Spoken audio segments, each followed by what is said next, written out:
This is the Detroit Sports Podcast Network. National championship or bust for Michigan this fall? We will discuss next on this week's episode of Michigan Podcast. But there's going to be one team that's going to play solely as a team. No man is more important than the team. No coach is more important than the team. The team, the team, the team. Looks deep for Anthony Carter. Waits for it. Hit. Caught. They said you can't be Ohio State. Now what? Brady gets terrific. Throws it. Get it. Touchdown. Knight again. Schultz just before Brazil got him. And a leaping interception by Woodson. Harbaugh back to throw over the middle. Caught by Collier at the 5 on his feet. Touchdown, Michigan. On its way. It's good. He's 5'7", 179 pounds, a junior at Michigan. But Jamie Morris packs a wallop, and he delivers for Bo Schembechler. And here's your first play. Pressure coming. Sacked. It is Glenn Steele, number 81, who fought his way through the traffic. Option. And Robinson calls his own number, and he's going to score. Oh, an easy touchdown for Robinson and Michigan.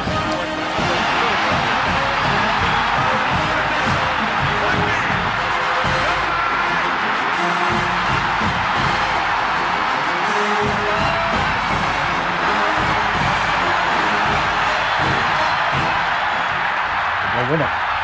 We're going to win the championship again because we're going to play as a team. And when we play as a team and the old season is over, you and I know it's going to be Michigan again. Michigan.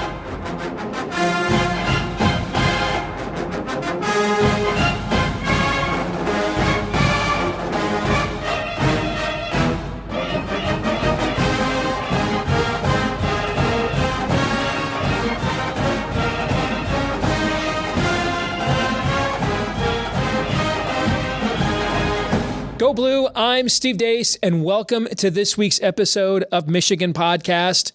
It is an episode that just 2 years ago at this time, I would have said there's no way possible we would ever tease this as a topic, as a theme for an episode, and yet here we are. It just goes to speak to the incredible metamorphosis, really, not just change.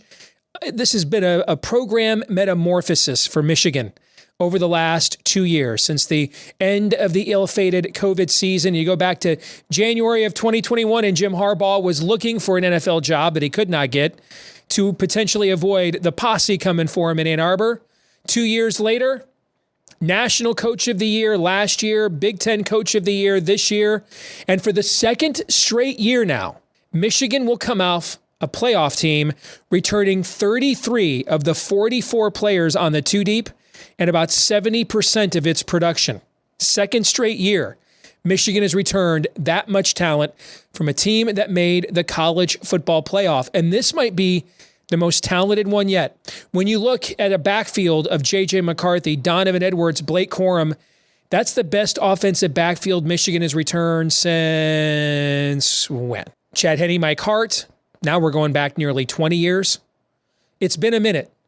Frankly, it's not often that any team returns an offensive backfield that talented. This offensive line may be the best one yet. In the last 2 years, Michigan won the Joe Moore Award. The Wolverines, 11 deep on the offensive line. We've got a 5-star recruit, Miles Hinton, younger brother of Chris, transferring in from Stanford. I don't know where he's going to play. I'm not sure he's a starter. That was a 5-star recruit. He might be one of the reserves this fall on the offensive line. Wide receiver, very talented room again. You look at defense. A lot of the key contributors on defense are back. Junior Colson, Michigan's best linebacker, will return. Maybe Michigan's best all-around defensive player. You look at the safety group that Michigan has coming back. Will Johnson came into his own. Yes, you're looking for a second corner now, but it's not like Michigan has not recruited well there. Pretty much the only spot on Michigan's entire roster right now that you are concerned about out of 24 positions is the second corner and who replaces the legend Jake Moody at kicker. But they've got a young man in Tommy Doman who was maybe the top kicking prospect in the country who's been sitting there for well over a year waiting his turn. I mean, this team's friggin' loaded. Did you look at next year's schedule? Doesn't look much tougher than this year's schedule was. A bunch of teams you'll beat in the non-conference. This gathering of group of 5 teams is better than last year's sacrificial lambs, but they're still group of 5 teams. You look at Michigan's schedule. Find me the game where you know right now they're an underdog. Michigan's going to be favored over Ohio State for the first time since 2018. Doesn't happen very often. The road game at Penn State, I think this could be a special season for Penn State. I think we could see 2 Big Ten teams make the college football playoff again, except it's Michigan and Penn State this time instead of Michigan and Ohio State. That game will be on the road with a new TV contract. Pretty much guaranteed we won't dodge a bullet this time, and that will be a whiteout game for Penn State. So that's it. I mean, that game and Ohio State, you just split those games. You're probably in the college football playoff because you're 11-1 at worst, and your only loss was to another top 5 team, or you're 11-1 and you go on and probably win the Big Ten championship in Indianapolis against the West. I mean, this team's loaded. It's loaded on paper. It's loaded in the coaching staff. The schedule is beyond favorable, manageable. I don't know. I mean, you don't say this very often about Michigan, but it kind of feels like national championship or bust. It feels at least like national championship game or bust. And then, once you get in there, you're going to play a Georgia, Alabama kind of a program that recruits at a different level than you. So who knows what happens. But at the very least, Michigan should be the preseason number 2 team in the country when the polls come out this summer. Let's find out what they think on the other side of the septic tank. We'll get the scarlet and gray view of things next.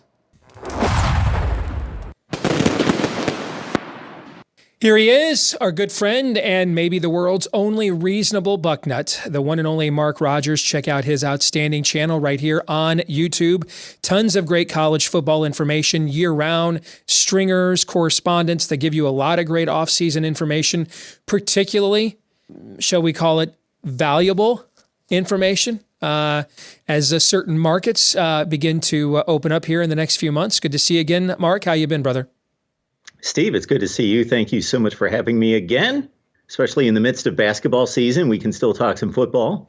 Oh, believe me, I'm looking not to talk about the college basketball season. This is one of the softest, most disheartening Michigan teams I've ever seen. First and foremost, I asked you how you've been. We should mention for people that maybe don't follow either one of us on Twitter or hadn't heard the news, we wanted to extend our condolences to you and your family on the passing of your mother, which I learned about following you on Twitter. And I'm a mama's boy myself, so I can completely empathize with what your family is going through. On the other hand, for those of us with faith, it's a celebration at the same time of mourning. But I definitely wanted to make sure that the audience heard the news and could issue collectively with me here on the show just condolences and prayers and well wishes for you and your family.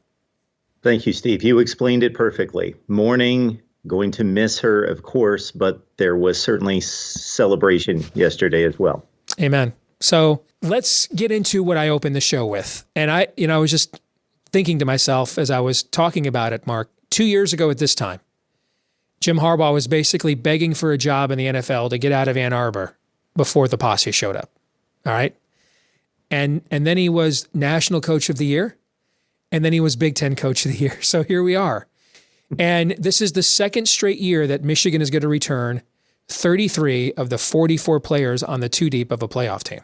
Right now, I'm estimating about 70% of Michigan's production overall will be coming back. In terms of the offensive backfield, it's the best at Michigan I can remember in a while. J.J. McCarthy, Donovan Edwards, Blake Corum. I actually think this offensive line, Mark, is going to be more talented than the last 2 overall. It goes 11 deep. We've got a 5-star recruit transferring in from Stanford, Chris Sitton's younger brother, Miles. Mark, I don't think he's going to play. Not this year anyway. I mean, I think he's hitting I think he's going to be among the reserves. Defensively, a lot of the key players are coming back.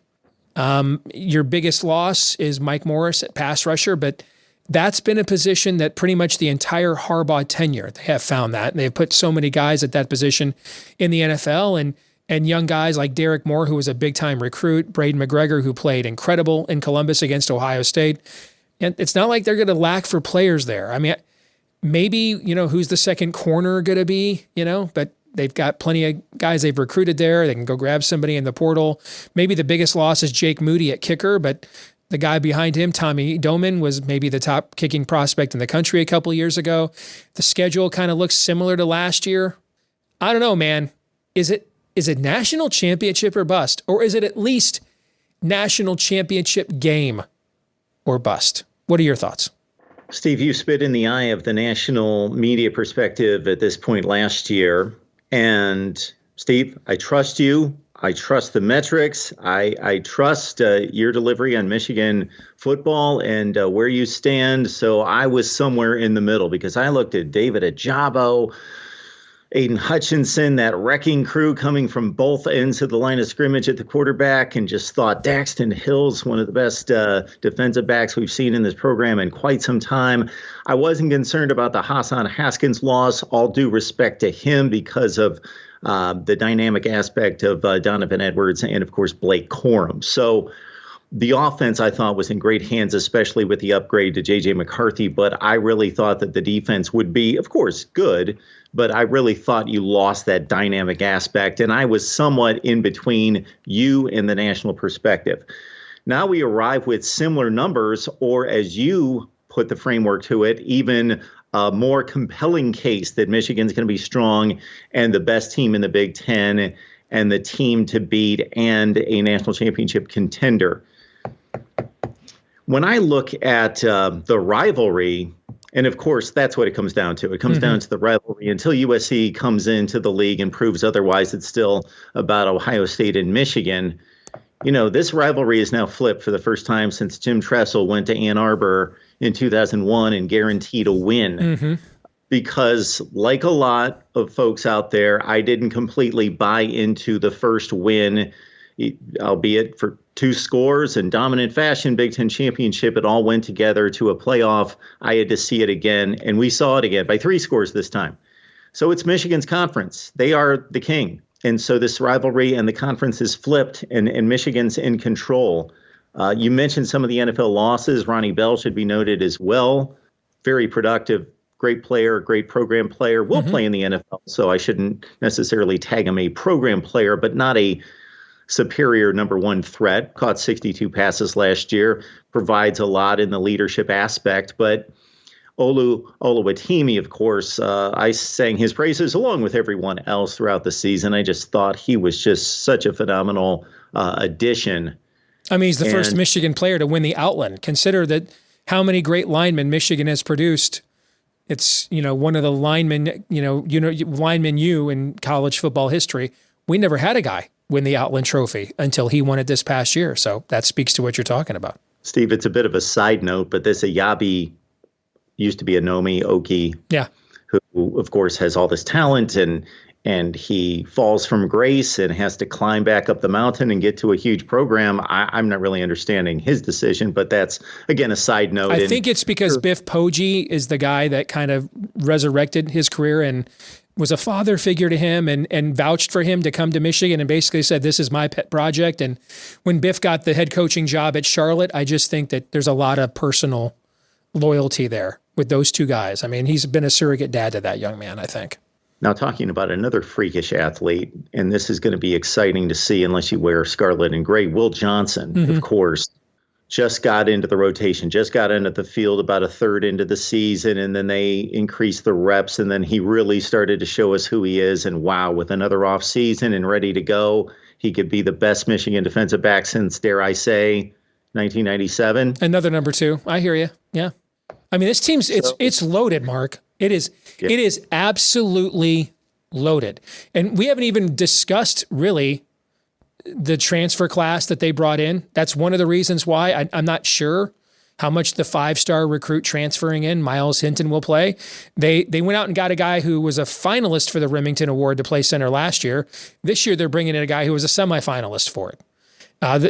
They're bringing in another young man that was a captain at Arizona State, started, I think, 32 games out there. The Nugent, the center I just mentioned, he was a captain at Stanford. So you can see what they're kind of doing here. Guys that are known as team guys, culture fits, they're bringing those guys in. I thought Ernest Hausman was absolutely the best defensive player on the field for Nebraska when I was at the Michigan-Nebraska game earlier this year. He's coming in. I don't know for sure that he will start. I mean, Michigan's bringing back, if Nakai Hill-Green is able to play, they're bringing back their top 6 linebackers. If Hill-Green can't play, they're bringing back their top 5.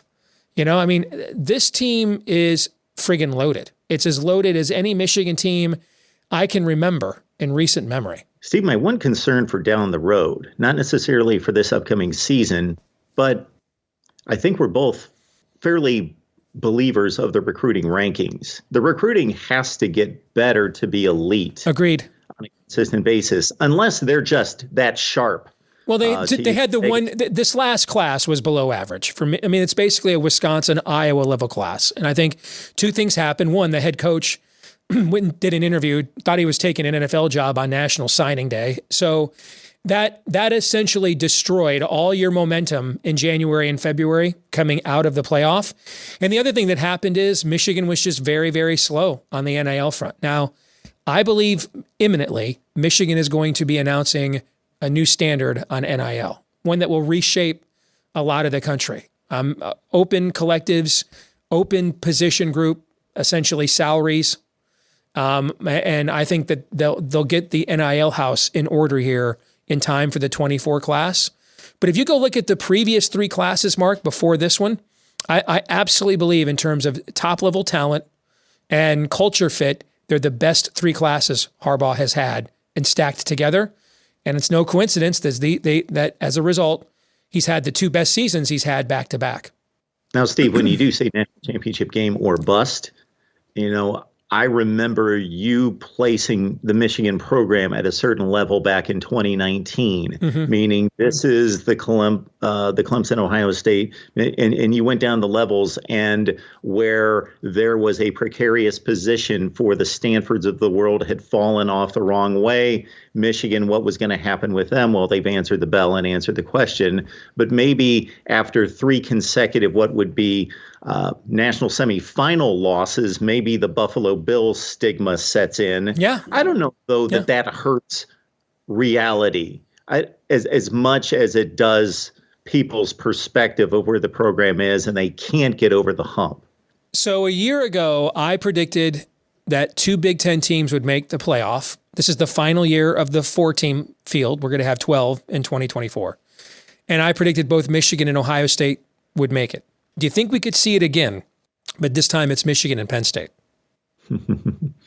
Well, I do think that Ohio State still significantly has a better roster than Penn State, but they don't have a proven trigger man. But for anyone who's ready to start piling on Ohio State and putting them away for the season and not giving them much of a shot, of course, they have a run of quarterbacks who were unproven, who have certainly met the task in C.J. Stroud, Justin Fields, Dwayne Haskins, and even J.T. Barrett to a certain extent.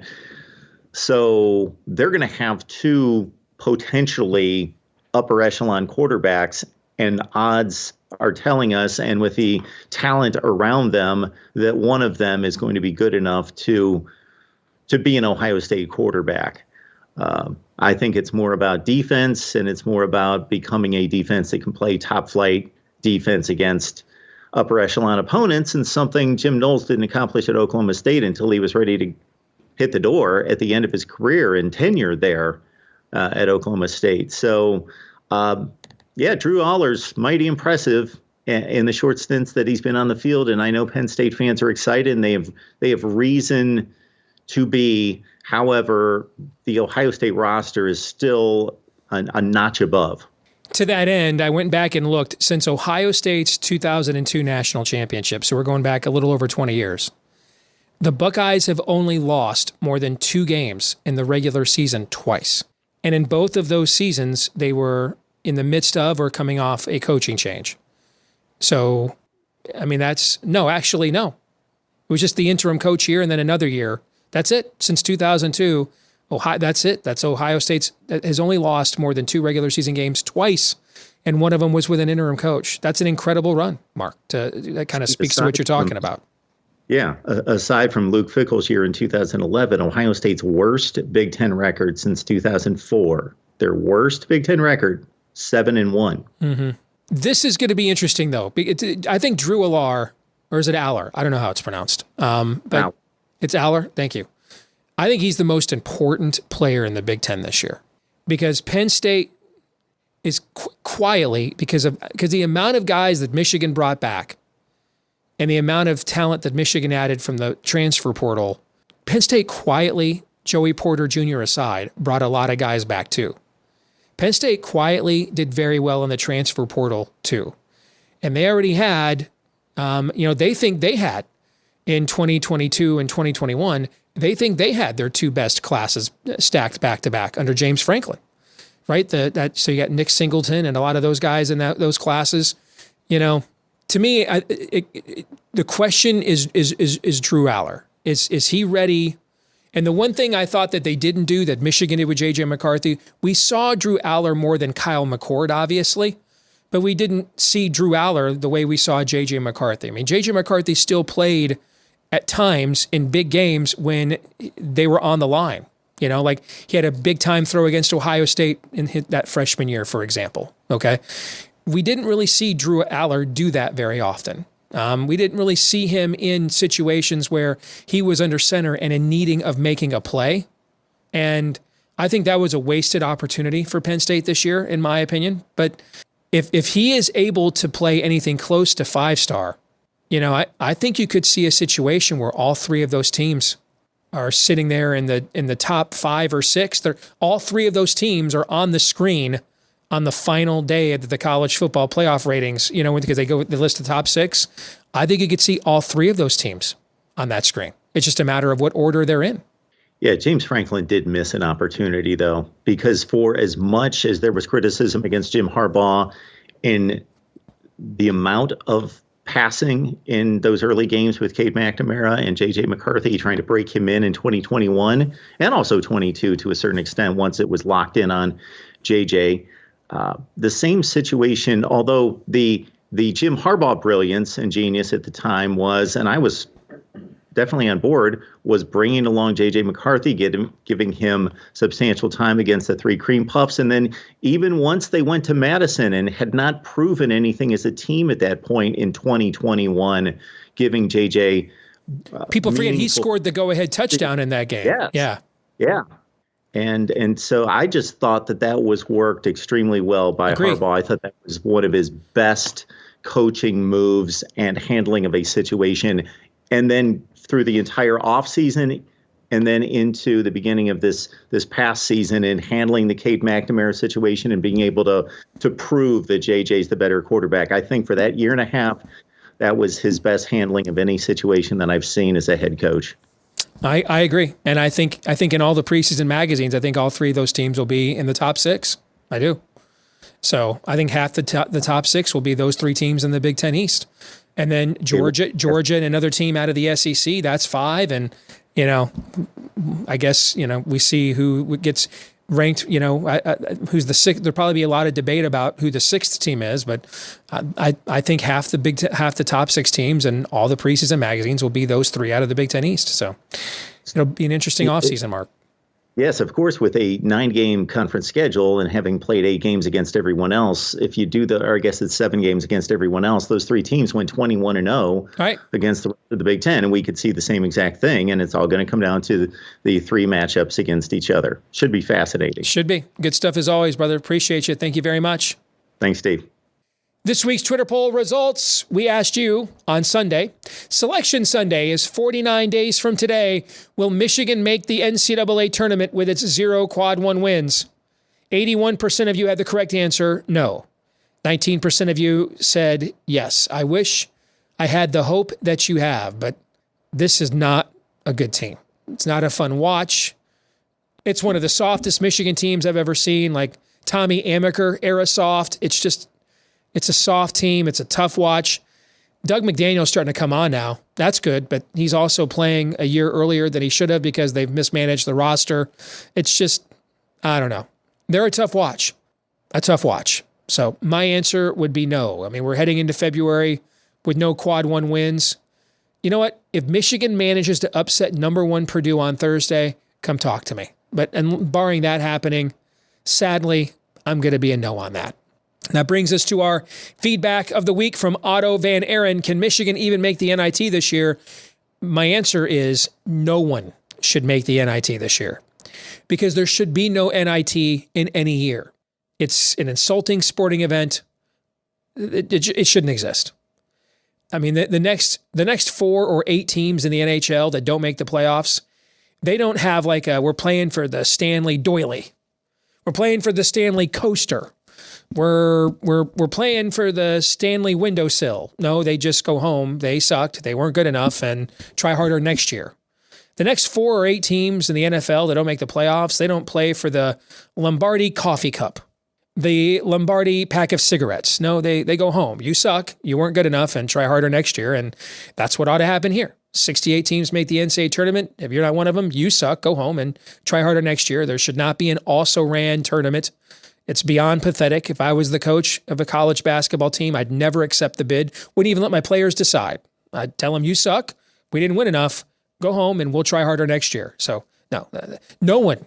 I hope the answer is no, because no one should make the NIT. It's an un-American pursuit. And that'll do it for this week's episode of Michigan Podcast. Don't forget to like, rate, subscribe, 5-star review, share, follow, however you watch, like here on YouTube or listen, like on iTunes or Stitcher. Whichever of those things applies on the platform and vehicle of your choice, help us to find more Michigan fans just like you. And thank you to all of you that have done that for us already as we are approaching 20,000 subscribers here on the channel. Incredible. So thank you very much for that. You can also follow us on Twitter in between episodes at Michigan Podcast there as well. Until the next time, I'm Steve Deace. Go Blue.